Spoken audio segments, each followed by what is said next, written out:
여러분 안녕하십니까? 전주 MBC 더 체크 이몽진입니다. 2025년 새해가 밝았습니다. 새로운 마음가짐으로 계획들 세우셨을 텐데요. 전라북도도 올해 중요한 전환점을 맞습니다. 특별자치도법이 본격 시행되면서 지역 발전의 마중물이 될지 관심이 모아지고 있는데요. 전북형 특례가 준비 기간을 거쳐 본격적으로 시행됩니다. 전북 특별자치도가 안착하려면 어떤 과제가 있고 노력이 필요한지 이야기 나눠보겠습니다.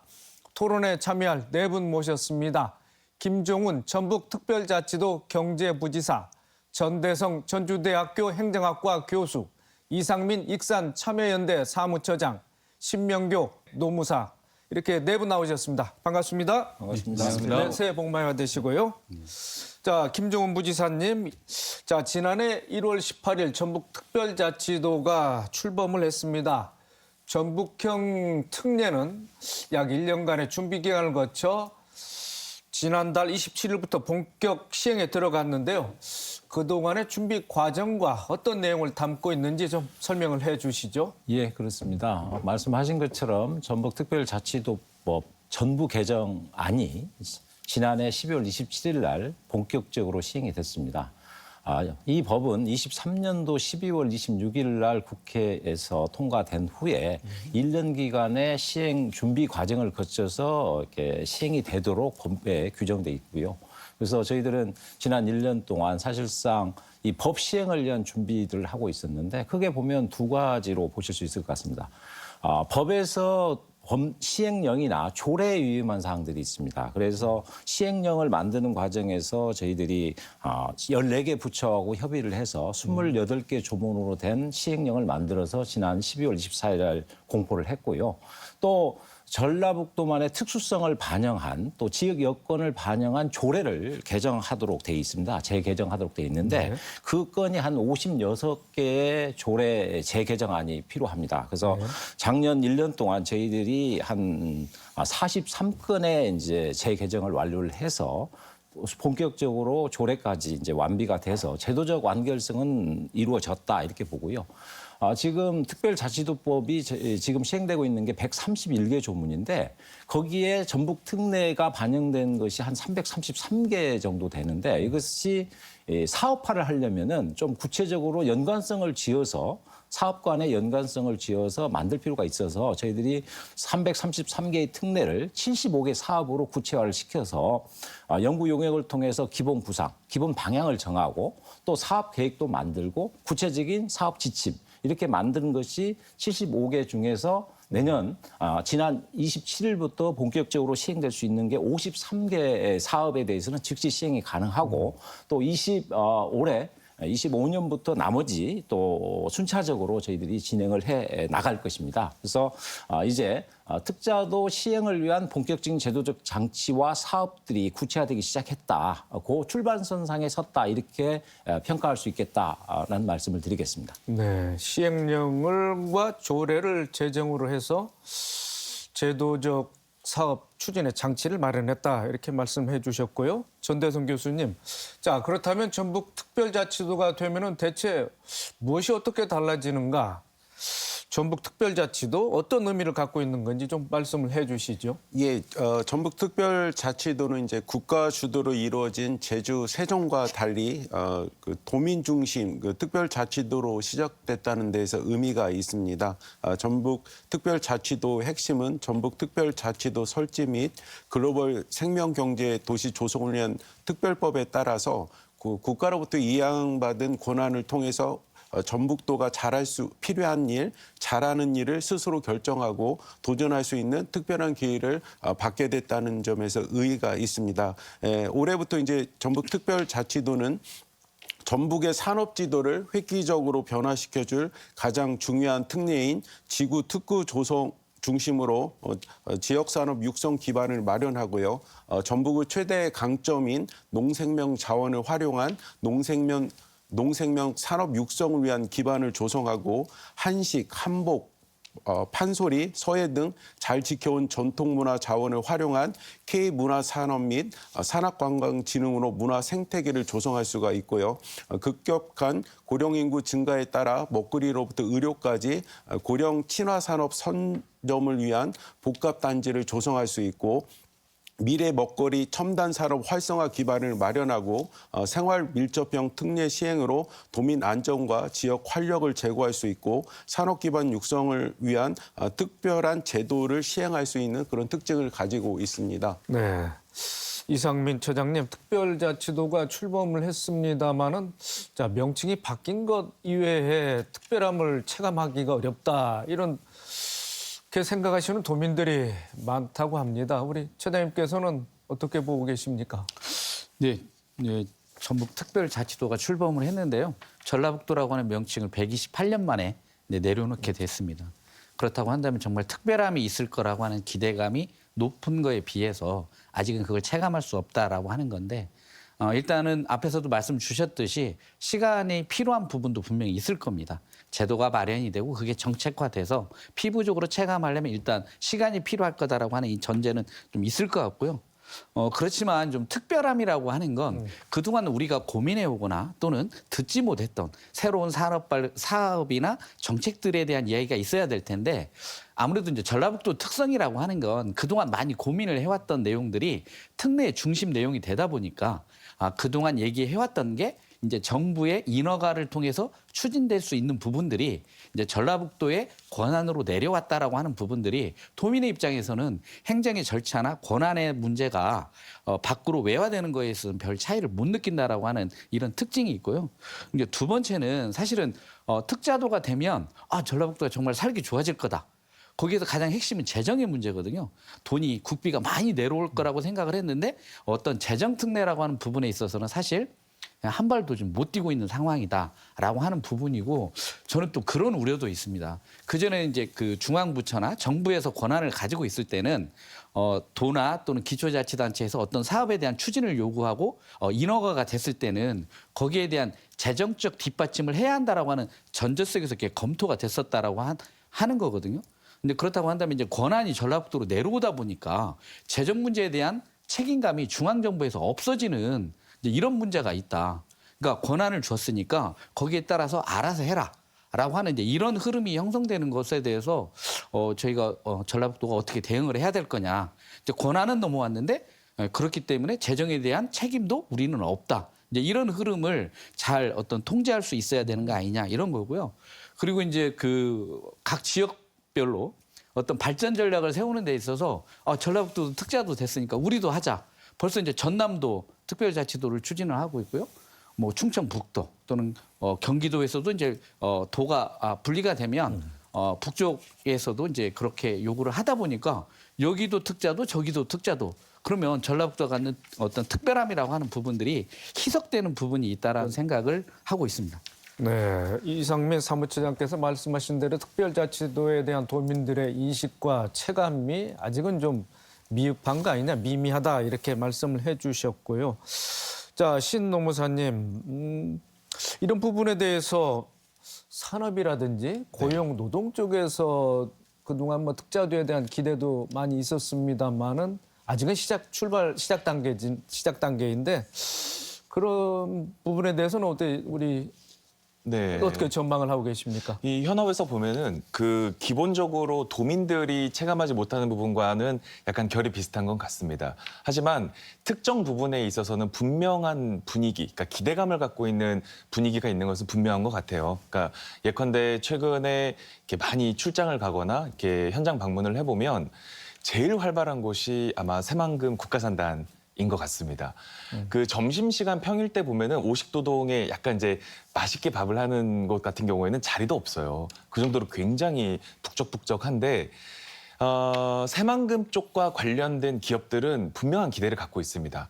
더불어서 이 특자도와 관련된 거로는 이제 우리가 여러 가지 14개 중에 이제 5개 지구를 먼저 선정을 하는데 새만금 고용특구가 이제 먼저 지정고시가 되지 않았습니까? 그러면 우리 전북 같은 경우에는 매년 2,000에서 3,000명 정도의 청년 인구가 순유출이 수도권으로 되고 있는데 이런 새만금 고용특구 지정이 수도권으로 가지 않고 전북 내에서 양질의 일자리를 얻을 수 있는 좋은 기회가 되지 않나라는 기대감은 분명히 있는 것 같고요. 두 번째는 기관 부분을 한번 보면 제주특별자치도가 처음으로 특별자치도가 됐을 때 우리 근로자들 입장에서 보면은 임금을 못 받으면 노동청을 가고 부당해고를 당하면 노동위원회를 가는데 제주특자도가 이 노동청과 노동위원회를 지방행정사무로 이양을 해서 갖고 왔습니다. 그런데 저희보다 먼저 특자도가 된 강원도가 이 제주도를 이렇게 보니 방금 우리 사무처장님께서 잘 지적해 주신 것처럼 재정을 안 가져오고 그런 인력이나 이런 권한만 가져오다 보니 재정적 지원이 없는 상태에서 기관을 새로운 예산을 들여서 꾸려야 된다는 문제가 발견이 된 거죠. 그러다 보니 지금 현재 강원특자도하고 전북특자도는 노동청이나 노동위원회의 지방사무 이전을 지금 안 하고 있는 상태입니다. 그러니까 이렇게 기관 입장에서는 특자도가 됐으니 제주도의 전철을 밟을까 했는데 재정과 관련된 문제점에서는 약간 신중한 입장을 보이고 있어서 그런 부분도 약간 특자도의 분위기의 연장선상이 있지 않나 이런 생각이 듭니다. 네. 전대성 교수님, 전북특별자치도가 더 특별한 건 이제 지역 소멸 위기를 이제 극복하는데 좀 역할을 할 것이다 이런 거 아니겠습니까? 자, 그렇다면 어떤 전략과 제도가 필요하다고 보시는지요? 예, 먼저 전략 측면에서는 인구 감소와 지역 소멸 위기에 대응하기 위해서 도와 시군 간 소통과 협력을 한층 더 강화할 필요가 있습니다. 그리고 지역의 실정에 맞고 지역의 특색을 살리는 특화된 정책과 사업을 통해서 인구 활력을 불어넣고 지속 가능한 발전을 이뤄낼 수 있는 단기적이고 장기적인 계획이 필요하다고 봅니다.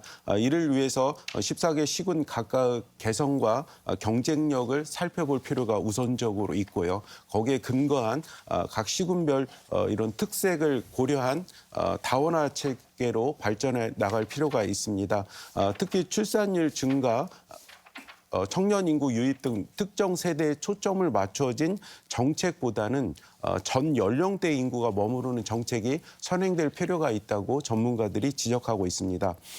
그리고 일시적인 관계 인구 유입보다는 지역의 특색을 살려서 이 일자리 창출을 통해서 인구 유입의 지속성이 담보될 수 있는 경제활동 인구를 더 지역에 모집할 수 있는 그런 인구 집중에 집중할 필요가 있다는 최근의 주장들이 많이 제기되고 있습니다. 이런 경제활동 인구 확충 차원에서 고려될 정책 중에 하나가 확장적 이민정책 추진입니다.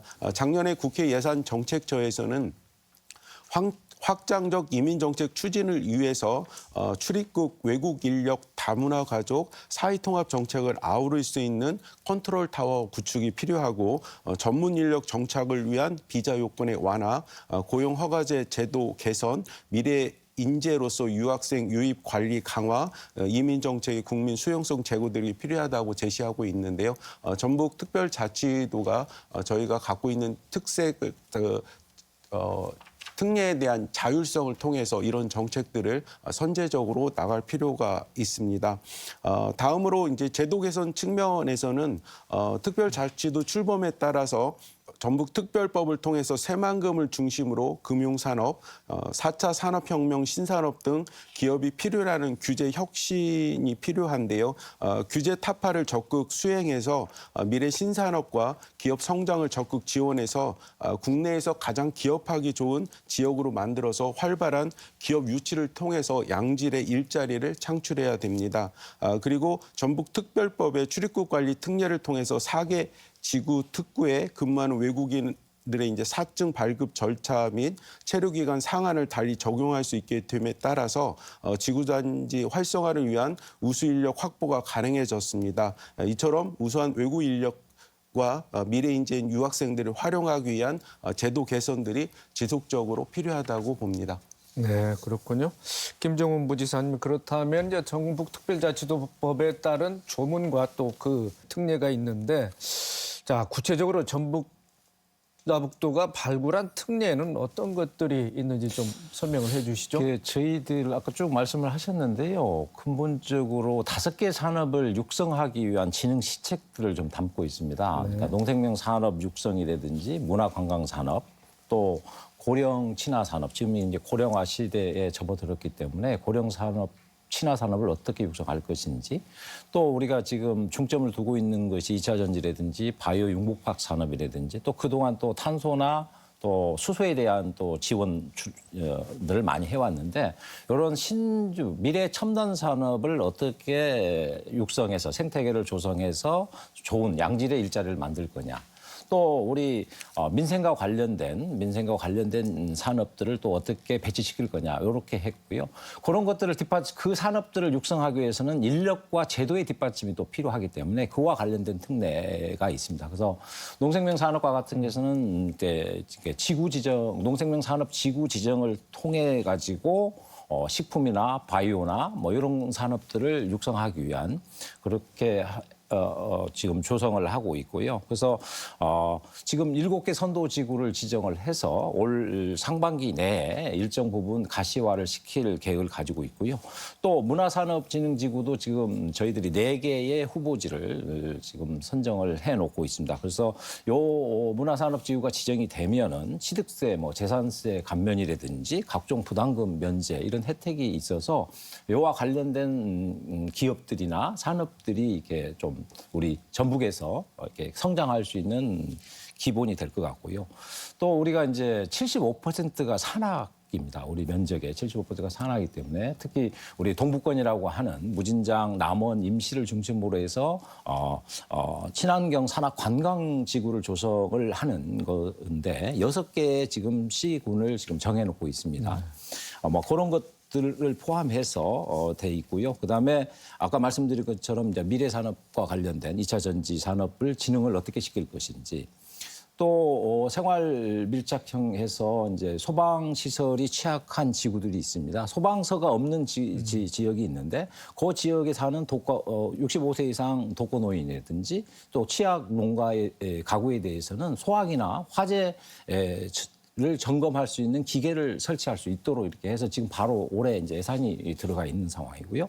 또 중소기업 제품을 우선 구매할 수 있는 권한이 있는데 지금까지는 우리 도에 있는 공공기관, 출자기관만 가능했습니다. 그렇지만 우리가 이제 혁신도시에 16개의 기관들이 내려와 있지 않습니까? 그래서 우리 지역 내에 있는 공공기관들도 이 우선 구매를 할 수 있기 때문에 현재는 31개 기관만 그 대상이 됐는데 이게 60개까지 이렇게 늘어나는 그런 효과도 있을 것으로 생각을 하고 있습니다. 그래서 산업의 우리 지금 전북의 경제 산업의 지도를 좀 바꿔보자.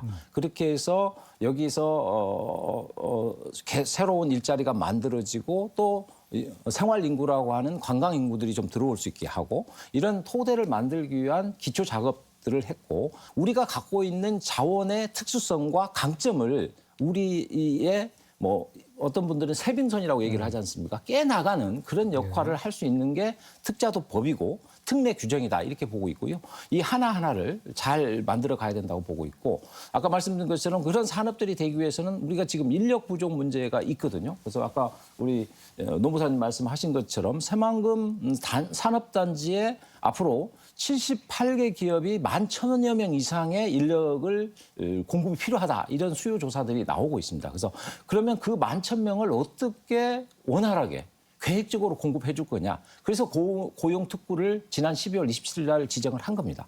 이런 권한들을 가지고 도민들의 삶이 조금 더 나아지고 또 우리 도에 일자리들이 좀 넘치고 또 관계 인군들이 많이 들어오는 그런 도의 새로운 모습들을 만들어 가겠다. 이렇게 생각을 하고 있습니다. 네. 우리 김 부지사님의 말을 요약해 보면 이제 경제 생활 인구를 좀 늘리고 경제 활동의 지도를 좀 확장하는 측면에서 새만금 고용 특구가 최초로 지정 고시됐으며 자, 농생명 산업지구를 포함한 4개 지구도 올 상반기 중에 이제 지정이 될 것이다 이렇게 말씀을 하셨어요. 신명규 노무사님, 그렇다면 전북 특별자치도가 이처럼 이제 도민의 삶과 또 산업 구조 또 사회 제도의 변화를 가져올 텐데 자, 우리 김 부지사께서 말씀하셨습니다마는 전북만의 특별함 또 장점을 발휘하려면 그 방향성을 어떻게 설정해야 되는지 이 부분에 대해서 좀 의견을 말씀해 주시죠. 네, 저는 방금 부지사님께서 말씀하신 부분 중에 제일 공감이 됐던 부분이 특례가 전북만의 특성을 살린 쇄빙선 역할을 할 것이다. 이 부분이 참 공감이 많이 됐습니다. 네. 왜 그러냐면 전북연구원이 이런 발표를 한번 한 적이 있어요. 특례들이 본격적으로 추진되면 2040년에는 인구 18만 명의 유입 효과와 더불어 지역 내 총생산이 81조 원에 달할 것이다. 그러니까 이렇게 접근을 하면 저는 실패할 가능성이 높다고 봅니다. 그러니까 이게 지금 특별자치도라는 것과 매번 민선 4호기, 6, 7, 8기, 4호기 때 무슨 삼성 유치 이런 얘기 한 거하고 뭐가 다릅니까, 사실. 그런데 방금 부의사님께서 말씀하신 것처럼 우리 특자도법 1조에 보면 목적이 이렇게 되어 있습니다. 이 법은 종전의 전라북도의 지역적, 역사적, 인문적 특성을 살려 고도의 자치권이 보장되는 특자도를 설치하여 이렇게 되어 있거든요. 그러면 결국 우리가 말하는 이 특자도는 지역적, 역사적, 인문적 특성을 어떻게 전북답게 살릴 것이냐에 저는 관건이라고 보거든요. 그러니까 결국 그렇게 되려면 뭐 방금 말씀하신 것처럼 긴 호흡이 필요하겠습니다. 이제 막 시작이니까요. 하지만 저는 개인적으로는 응급적인 조치가 처방이 필요한 부분도 전 분명히 있다고 보거든요. 예컨대 아까 서두에 말씀드린 것처럼 청년 일자리 관련된 부분입니다. 김관영 도지사께서도 언론 인터뷰나 여러 가지 이렇게 발표 자료를 보면 강원이나 제주나 세종 같은 그러니까 특별자치 시도와의 연합, 연대도 많이 얘기를 하시거든요. 현재 우리 젊은 청년들이 전북 도내로 봤을 때 제일 인기 있는 취업 기관이 국민연금공단입니다. 그러니까 그만큼 좋은 일자리가 많이 없다는 거죠. 그런데 최근 통계를 보면 전북 혁신도시 내 공공기관의 취업률, 그러니까 지역 청년들의 취업률이 갈수록 떨어지고 있습니다. 그러면 원래도 전북 혁신도시에 내려온 기관이 적은데 갈수록 그 취업률까지 떨어지면 어떻게 할 것이냐. 그럼 저는 강원, 제주, 세종, 전북 4개의 특자도는 지역 인재 채용 때 연대할 수 있는 것도 저는 좋은 방안이 될 수 있다고 보거든요. 그러니까 예컨대 전남이나 강원도는 공공기관 내려온 곳이 많거든요. 그러면 특자도 출신 지역 인재들은 좀 약간 열어주는 겁니다. 그러니까 그런 식의 응급 처방도 할 수 있는 거고 과학기술원 같은 경우도 사실 좋은 양질의 기업들이 내려오면 좋은 양질의 인재들도 필요하거든요. 물론 전북대 같은 경우는 지금 융복합 산학협력 인재들을 많이 채용하고 있는 상황이지만 과학기술원 같은 경우가 사실 경상도 쪽 같은 경우에는 대구, 포항, 울산 3개나 있습니다. 근데 호남 같은 경우에는 지금 광주 하나밖에 없거든요.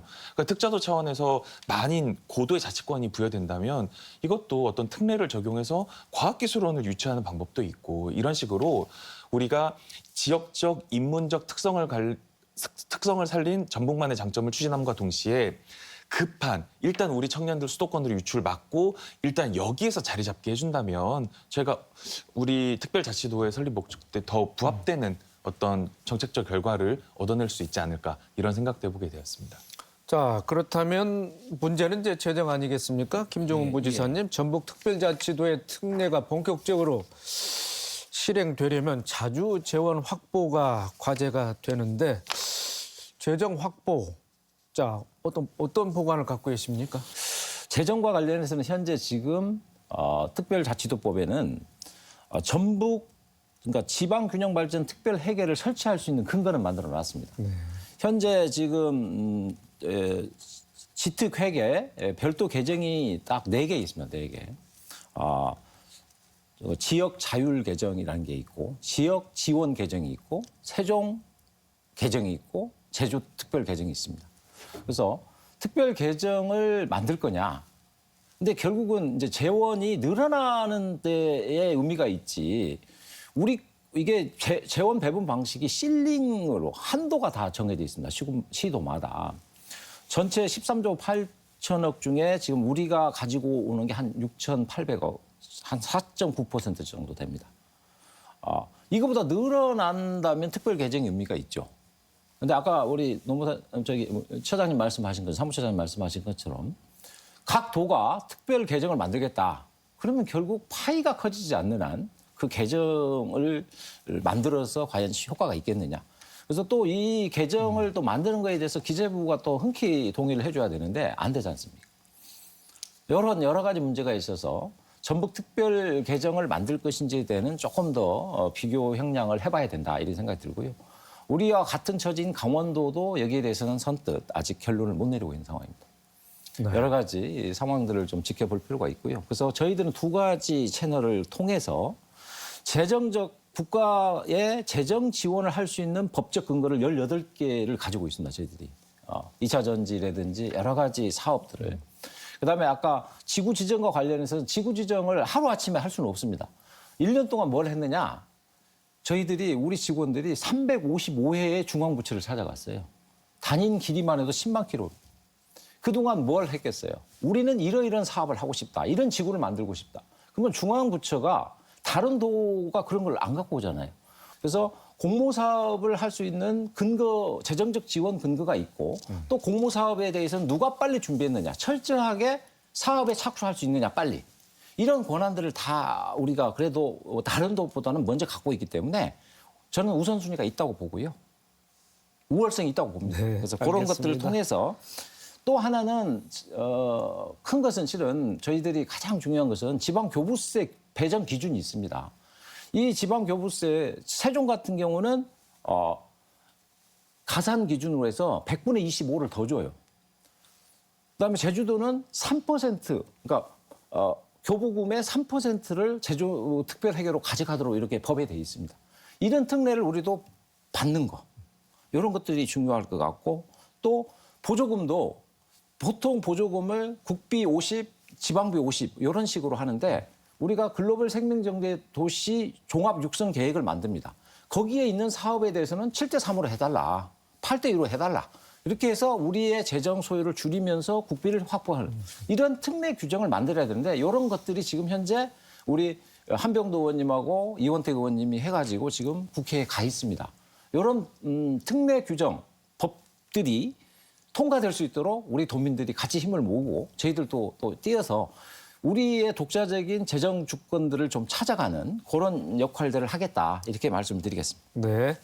자, 심영교 노무사님, 김 부지사가 얘기한 대로 직접적인 재정 혜택은 없지만은 또 뭐 여러 가지 방법을 통해서 재원을 확보하겠다 이렇게 말씀하셨는데, 자, 외국의 경우에는 뭐 자주 조세권 확보를 통해서 재정 문제를 해결하는 그런 사례가 있다고 그러는데 좀 말씀을 해주시죠. 네, 맞습니다. 그런데 이제 엄밀히 말하면 그 우리나라와 똑같은 상황이라고 보긴 조금 어렵기는 합니다. 그러니까 대표적으로 독일이나 스위스를 들 수 있는데 사실 강원도 같은 경우에는 아예 재정과 관련된 롤모델을 스위스라고 이미 얘기를 한 바도 있죠. 근데 이 독일과 스위스는 아예 헌법에 지방자치가 딱 명시가 되어 있습니다. 그러니까 독일 같은 경우도 그 헌법 조항의 무려 44%가 지방자치와 관련된 조항일 정도로 연방제 국가이기 때문에 사실 그게 가능한 측면이 있고요. 특히 스위스 같은 경우에는 이 행정이나 입법은 물론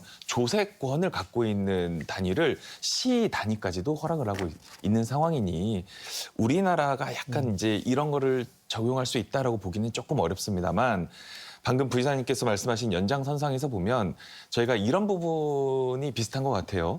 그 현재 국회에 지금 계류 중인 그런 지방교부금을 늘리는 그런 법안이 그래도 유사한 게 독일의 조정교부금 제도이지 않을까 싶습니다.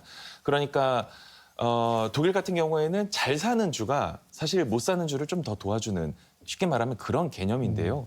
방금 정부가 이 특별자치도법을 제정해서 각각 갖고 있는 그 특자도의 장점을 살리는 법을 제정했다면 사실 그런 교부금을 늘려주는 뒷받침 정도는 최소한의 해줘야 이게 그 법률 제정에 실익이 있지 않나 이렇게 생각해 볼 수 있겠습니다. 네, 그렇군요.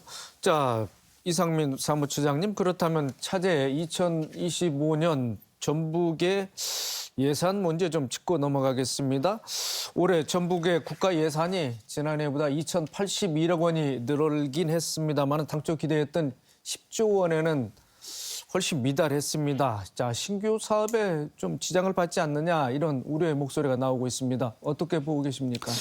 네, 아무튼 예산, 재정 정말 중요합니다.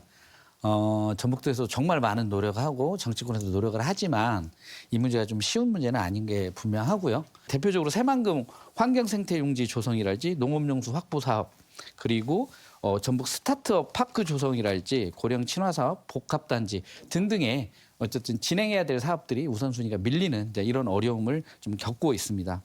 물론 이제 전국이 좀 안정이 되면 아마 이제 추경에 대한 논의가 있긴 할 텐데 이게 추경에서 어떤 그 개별 정책 사업에 대한 지원보다는 어떤 그 경제 정책에 대한 뭐 이런 부분들이 집중하다 보니까 오히려 뭐 그 추경이 있다고 하더라도 이제 이런 부분들에 대한 문제가 해결되기는 어려울 거다. 다시 얘기하면 현재의 어떤 어떤 국가의 상황이나 이런 걸 놓고 봤을 때 25년도의 어떤 예산 문제를 어떻게 여기서 보완한다라고 하는 건 현실적으로 쉽지 않을 것 같고 오히려 조기 대선이나 이런 국면 속에서 2026년도에 어떤 국가 예산 확보 전략을 좀 더 서둘러야 되는 거 아니냐라는 생각이 듭니다. 그래서 특히나 지금 아마 전라북도에서 조기 대선과 관련해서 뭔가 이제 공약 개발이랄지 뭐 이런 걸 이게 추진하겠다 이런 발표가 있었습니다. 그런데 이제 저희가 좀 우려되는 건 그런 게 있는 것 같아요. 그러니까 정권이 바뀔 때마다 대선 공약으로 들어갔던 게 실제 실행이 안 되면서 또 그 공약이 다시 올라오는. 특히나 제3금융도시 지정이랄지 이제 이런 부분들에 대한 비중을 놓는데 현실성은 없고 이런 문제에서 오히려 대표 공약이랄지 이런 부분들에 대한 과감한 조정이나 이제 이런 것들도 필요할 수 있겠다. 그래서 좀 제가 드리고 싶은 말씀은 조기 대선이라고 하는 국면에 맞게끔 2025년이 아니라 2026년에 전라북도 예산 확보에 대한 전략 방향을 좀 더 서두르고 거기서 특히나 좀 체감할 수 있고 실효성이 있는 정책으로 좀 다듬었으면 좋겠다라고 하는 과감한 이제 이런 부분들이 필요하고요. 그런 부분들은 사실은 그 정치적인 부분에 있어서 부담이 많이 될 겁니다. 도에서도. 이제 그렇기 때문에 그런 부분들은 좀 지역에서 좀 공론화를 통해서 현실성에 대한 검토 이런 것들을 통해서 우선순위를 좀 그러니까 빼자는 건 아니고요. 우선순위를 좀 조정해서 전략적 대응이 좀 했으면 좋겠다 이런 생각. 네, 전북시민사회단체 연대회에서 내년도 국가 예산안에 대한 보고를 많이 내고 계신데, 자 예산 중에서도 항목 중에서도 많이 배분된 예산, 또 좀 소홀하게 좀 다뤄진 예산 있으면 간략히 좀 말씀해 주시죠. 예, 전북 연대회에서 이제 지난해에도 저희가 전라북도 예산을 좀 분석을 했었고요. 이제 2025년 예산안에 대해서 분석해서 의견을 냈는데 저희가 이제 분석을 하면서 가장 크게 겪는 어려움은 전라북도 예산이 한 10조 정도 된다라고 하면 이 중에 한 70%가 보조 사업입니다. 그리고 이제 30%가 이제 자체 사업인데 이게 또 자체 사업으로 다 가냐? 여기에 뭐 인건비를 비롯한 운영비가 빠져다 보면 실제 이제 자체 사업 예산이 거의 없다. 그래서 저는 이제 그렇게 얘기를 합니다. 전라북도 예산은 전라북도가 편성하는 게 아니라 국가에서 편성을 하고 있다. 이제 그만큼 보조 사업에 대한 부분들이 차지하는 비중이 높기 때문에 예산 편성에 대한 재량권들이 좀 많이 좀 크지 않다라고 하는 부분들은 전제를 해야 될 것 같고요. 그래도 이제 전년 대비 한 7천억 증액을 했습니다. 이 어려운 시기에 7천억 증액이면 적지 않은 예산이긴 한데요. 그래도 내용을 보면 사실은 그렇습니다. 그러니까 대표적으로 이제 그 개별 사업을 놓고 보면 작년에 호우 피해가 너무 컸지 않습니까? 그 예산이 한 1,200 정도. 가 이제 편성이 됐었고요. 그리고 이제 새만금 관련한 수질 문제와 관련해서 하수 정비 사업에 대한 예산이 대폭 늘어났습니다. 그래서 그게 한 1,000억 정도 더 증액이 됐다는 거고요. 그리고 이제 그 동안은 이제 그 대학에 대한 교육 예산이 교육부에서 집행이 됐다고 한다면 이제 도에서 집행하는 걸로 일부 이렇게 변경이 되면서 라이스 사업이라고 해서 이게 한 550억 정도 신규 예산이 편성이 되었습니다. 물론 이제 분야별로 보면 삭감된 분야는 없긴 합니다. 이제 기본적으로 예산은 조금씩 증액이 되기 때문에 그렇긴 한데요. 그래도 이제 세부 내용으로 보면 인구 감소, 특히나 아동 인구 감소랄지 이런 문제 때문에 어떤 수당이나 이런 부분들이 이제 전년도보다 줄어들었다. 그래서 이제 인구 감소 그리고 출산율 감소에 대한 재정적인 어려움들이 실질적으로 이제 반영이 되고 있는 그런 원년이 이제 2025년이지 않냐 이렇게 생각을 하고요. 그리고 이제 환경 예산이 늘어났는데 그 중에 또 친환경 차량 보급 사업이나 이런 예산들은 국가 예산으로 거의 이렇게 보조를 하고 있는데 그런 예산들은 이제 대폭 줄어들었다 이렇게 보시면 될 것 같습니다. 그래서 저는 이제 이런 부분에서 전라북도가 재정적으로 어렵습니다. 분명합니다, 이건. 재정 자립도가 낮고 어려운데 이제 그럼에도 불구하고 이제 도민의 입장에서 보면 어떤 분야별 특히나 어떤 기후 위기랄지 이런 부분에 있어서는 전라북도의 시그니처 정책 같은 게 좀 대표적인 정책이 있었으면 좋겠는데 사실 잘 보이지 않는다.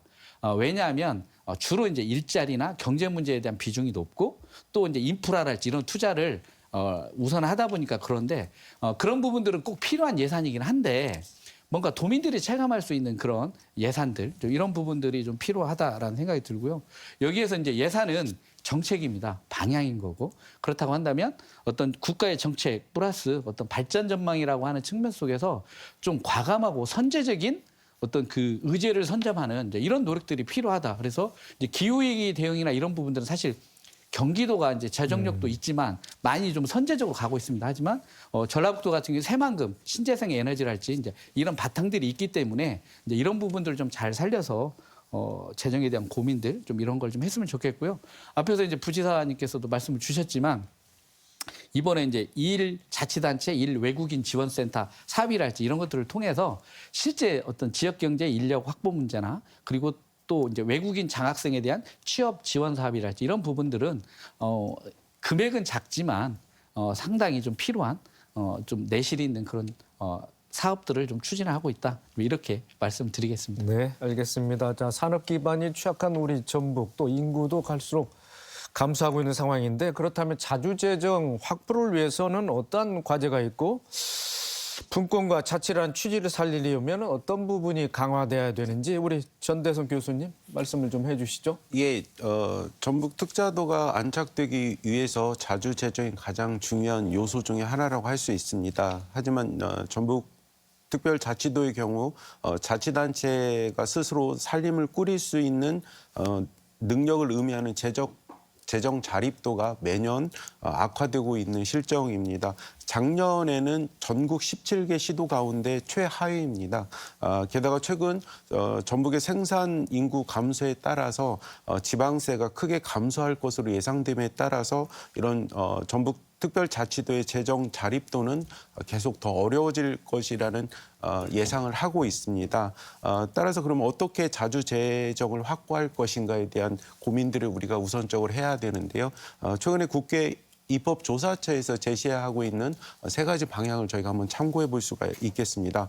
먼저 세외 수입의 징수율을 높이거나 사용료, 수수료 등의 요율을 현실화해서 세일 수입을 확충할 수 있을 필요가 있습니다.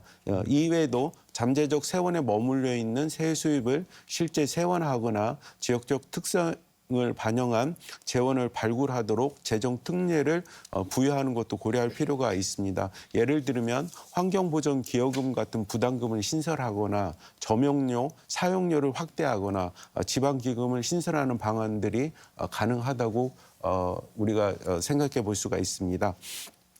다음으로 전북 특별자치도에 과세 자주권을 주는 이제 재정 특례를 부여해서 재정적으로 자립할 수 있는 기반을 마련할 수 있는 방안을 고려해 볼 수가 있는데요.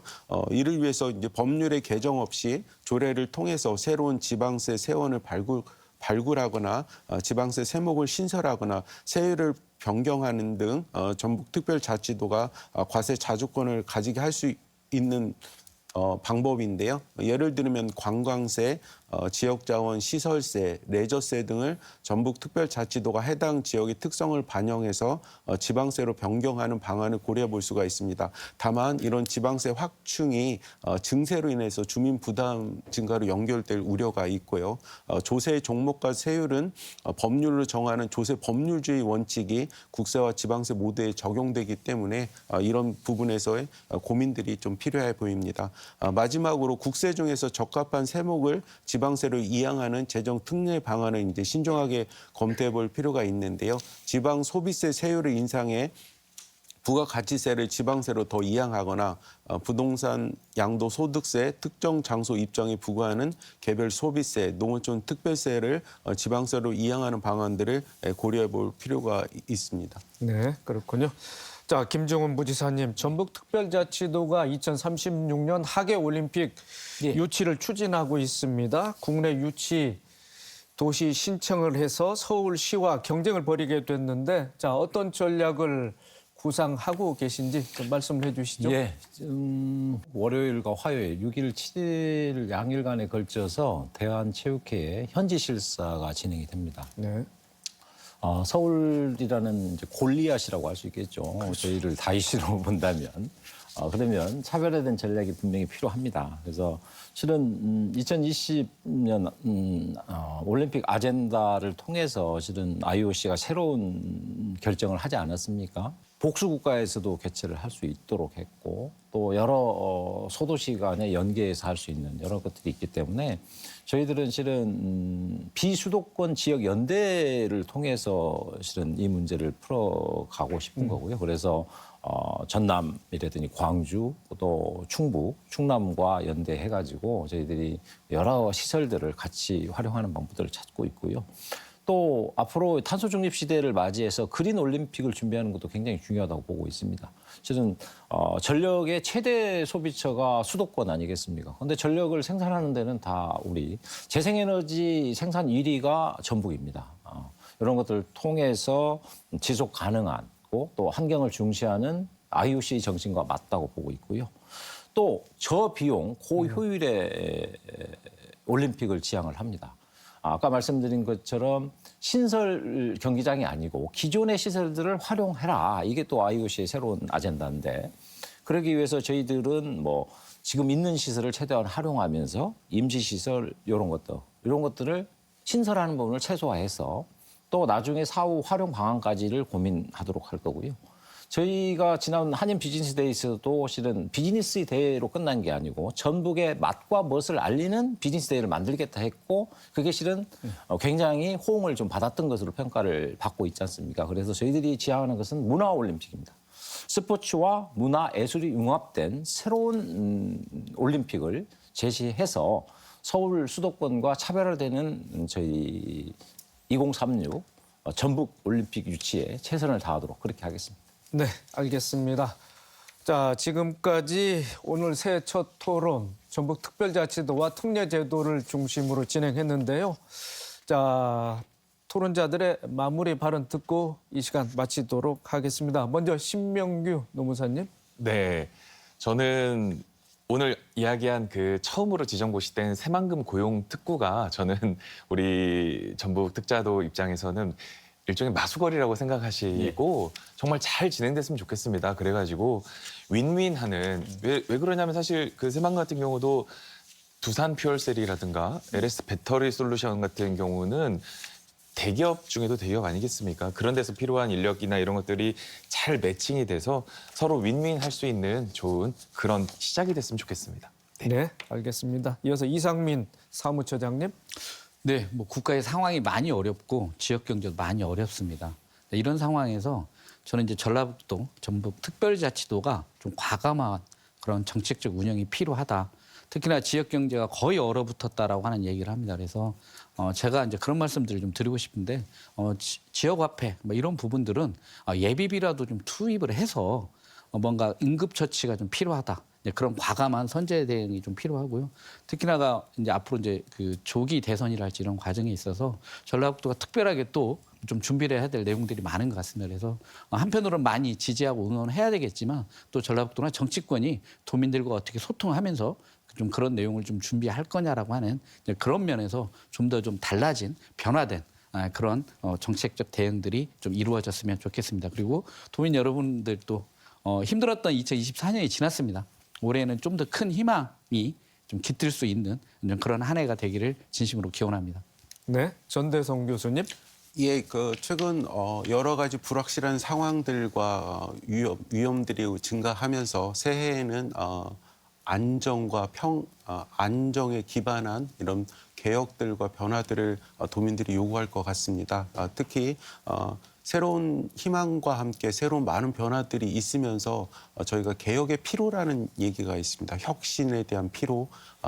그런 것보다는 이제 안정에 기반한 실질적으로 도민들이 체감할 수 있는 그런 변화들이 도지사님을 비롯해서 여기 경제부지사님 그리고 전북도민 모두들이 모든 각계의 기관에서 고생하시는 분들이 그런 변화들과 그런 새로운 희망들을 도민들에게 안겨주는 새해가 되었으면 좋겠습니다. 네, 이상. 네, 마지막으로 김종훈 부지사님. 예. 128년 동안 써왔던 전라북도의 이름을 전북특별자치도로 바꾼 이유가 뭐겠습니까? 그만큼 절박하고 절실하기 때문일 겁니다. 그 준비 과정은 끝났습니다. 이제 하나하나 성과를 내도록 꼼꼼하게 챙기고 또 도민들과 상의해가면서 이 문제들을 하나하나 짚어가겠습니다. 또 아울러 지금 민생 경제가 얼어붙고 있습니다. 저희들 추경도 굉장히 빨리 진행을 할 생각입니다. 말씀하신 지역사랑 상품권을 포함해서 중소기업의 자금 문제, 또 중소소상공인들의 신용보증 문제까지를 포함한 민생 안정 대책도 철저하게 챙겨 나가도록 하겠습니다.